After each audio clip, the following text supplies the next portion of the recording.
We are Steve and Jill. Together, we've been buying and reselling land since the 90s. Our data-centric approach leaves our buyers asking, how can you sell it so cheap? Here on the Land Academy Show, We answer that and more. I'm Stephen Jack Butala. and I'm Jill DeWit, and this is the Land Academy Show. This is episode number 2125. Today, Jill and I are talking about why land sellers ghost you after accepting an offer and what you should do about it. So let me explain the situation. You sent out your offers, you get a call back, you have conversation one, you get all the information. The guy's like, yeah, I like your offer. I think this is going to work for me. You find out whatever you need to find out, about the property. You're like, let me do my little more due diligence. Can I call you tomorrow? And we'll put this all together. I think this is all going to work out great.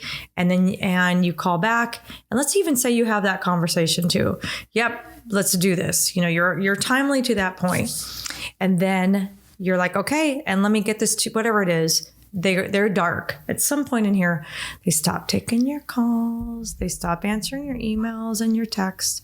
Then they're ghosting you. And what do you do about it?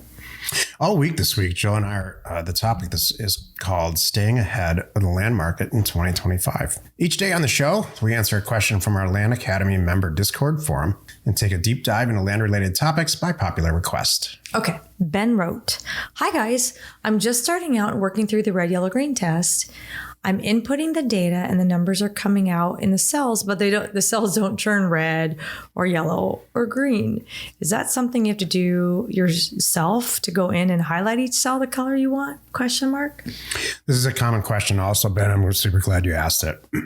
The way that the red, green, yellow test is, by the way, is this, and where it fits into the whole scheme is that we ask you to go fishing. Some people call it trolling around the internet to look for markets that make sense to mail. Based on how much money you want to make. If you want to make $30,000 a deal, then you look for properties that you could logically buy for 30 and sell for 60 or 70 or some number like that. I won't go into the details, but I go into it in a crazy amount of detail in Land Academy 3.0 in our program.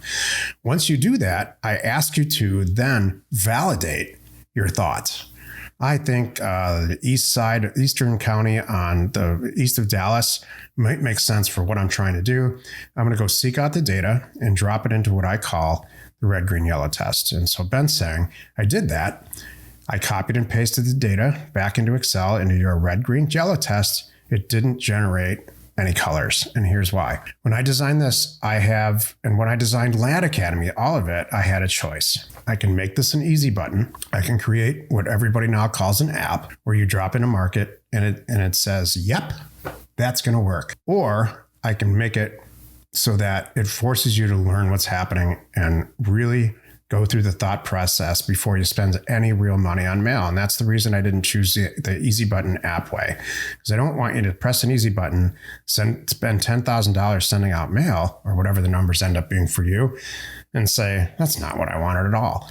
So this forces you to learn how to do this and to understand and make really good, well-educated decisions for yourself. So Ben drops the East Dallas information into the spreadsheet and it generates the numbers.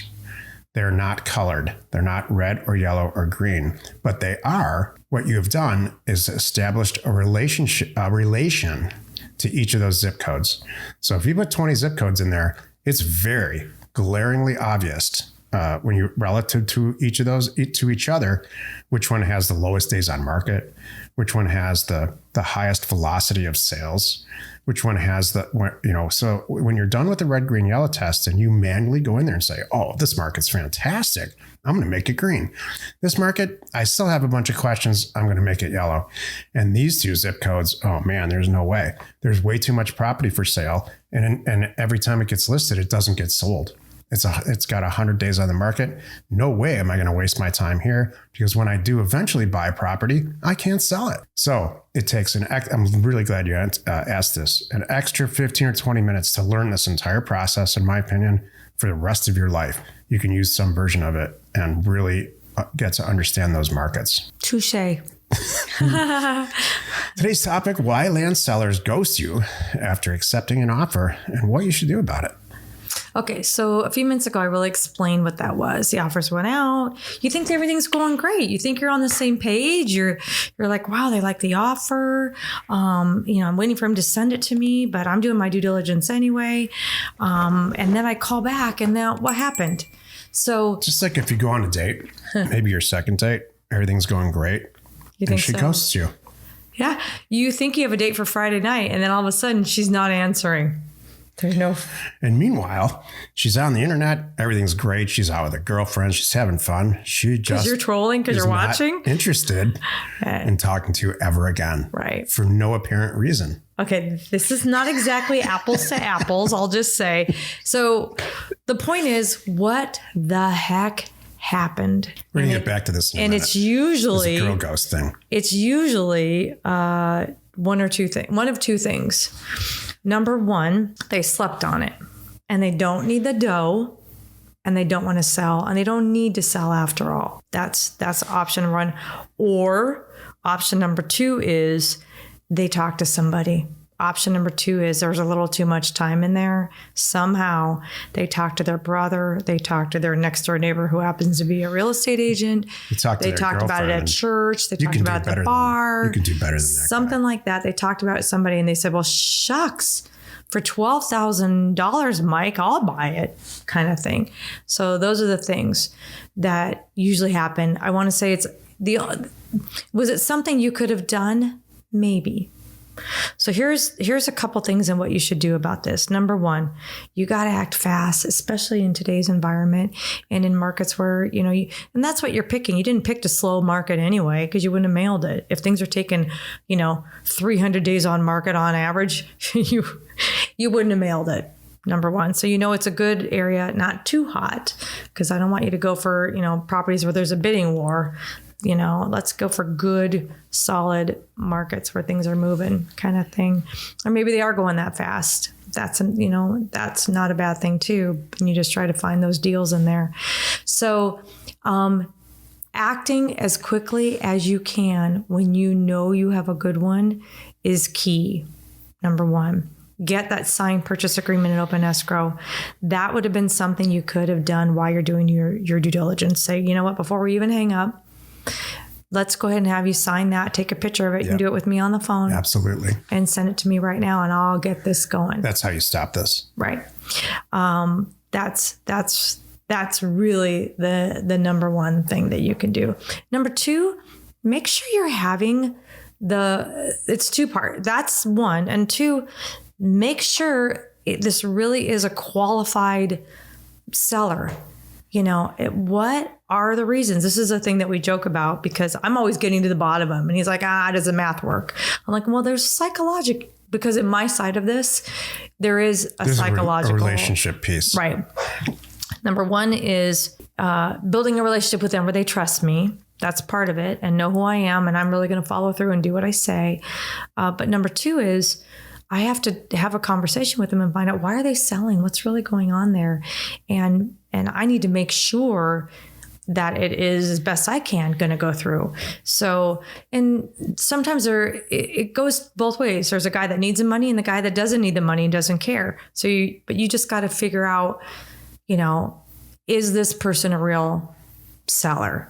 Am I solving a problem for them? That is the thing.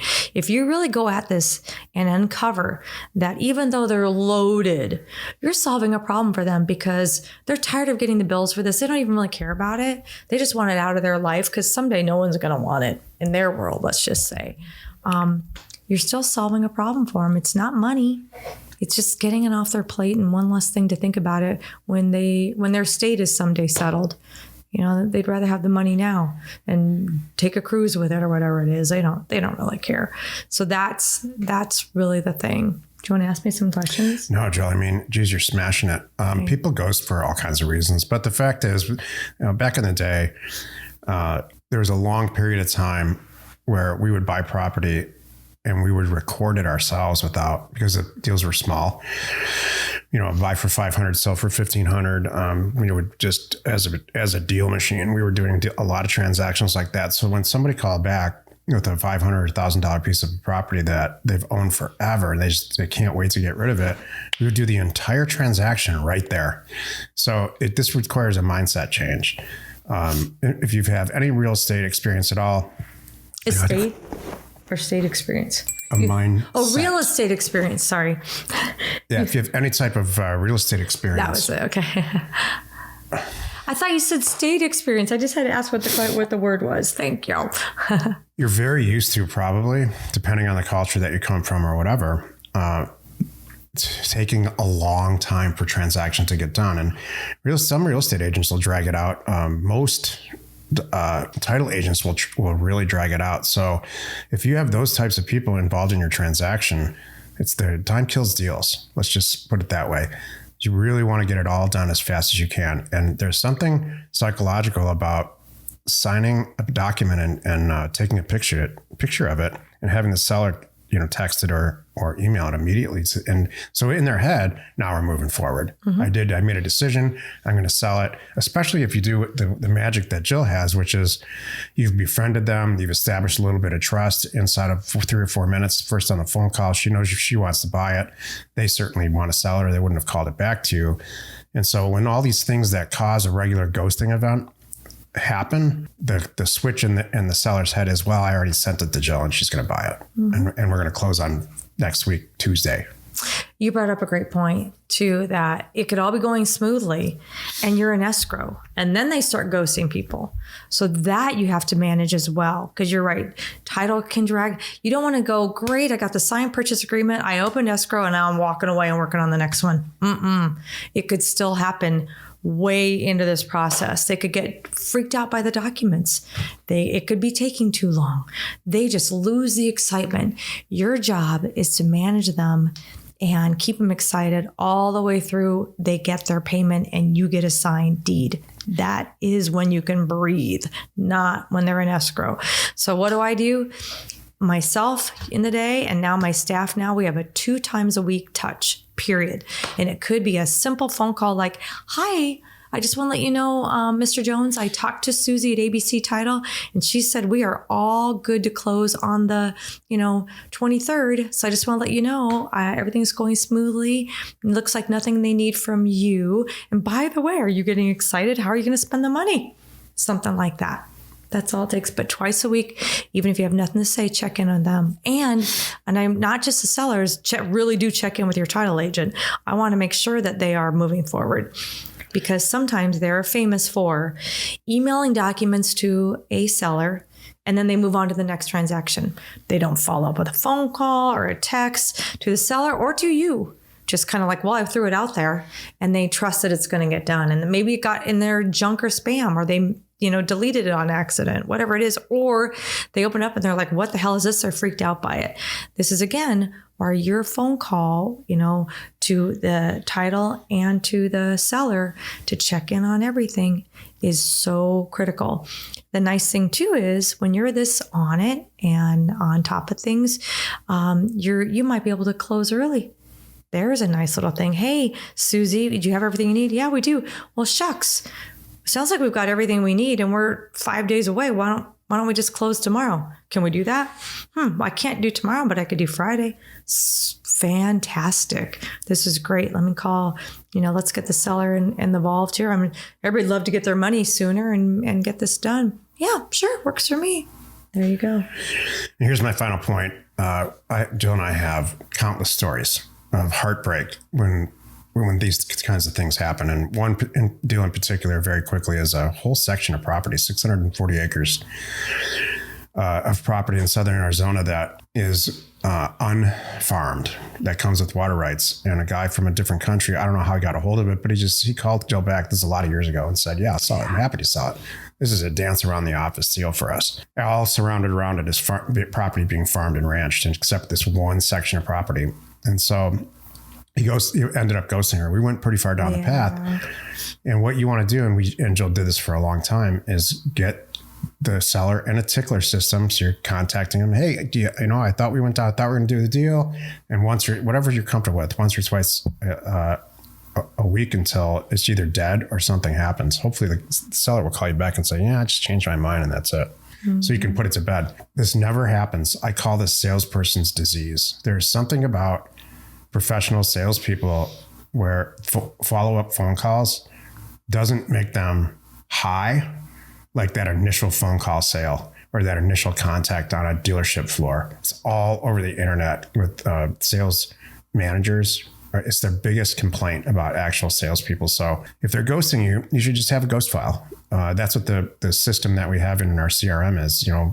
There's a number for that, and they should be in a system where you spend one morning on Thursday or something like that. You spend a half hour, 20 minutes leaving messages for people and see if anybody, because the chances are whoever, if they ghosted you because they got a better offer and they went down the path to somebody, they just didn't complete, the buyer didn't complete the deal. You need to be in their face saying, okay, I'll do it. Mm-hmm. That has happened. Happened to us. Very true. Often. Like I thought I had a different offer and they ghosted me. That can happen. I'm like, yep. And I'm still right here. Let's do it. Yeah, but they were going to give me 20 and you're giving me 15. Yep. And I'm right here ready to give you 15. Isn't that better than nothing? And I tell them this too. I'm wondering if they found out it wasn't worth 20, that 20 was too much. And maybe that's why they ghosted you. That could be. Jill, you might be right there. Yep. I'm here with my checkbook open. Let's go. They're like, let's go. Join us tomorrow where we discuss this topic. Is remailing land offers effective? You are not alone in your real estate ambition. We are Jack and Jill. Information and inspiration to buy undervalued property. We hope you find our content valuable and we appreciate your support. If you have not already, please check out our channel and hit the subscribe button. And your comments and suggestions help us to create the content you're here for. Hitting the like button helps to support our channel's algorithm and gauge your interest for future shows.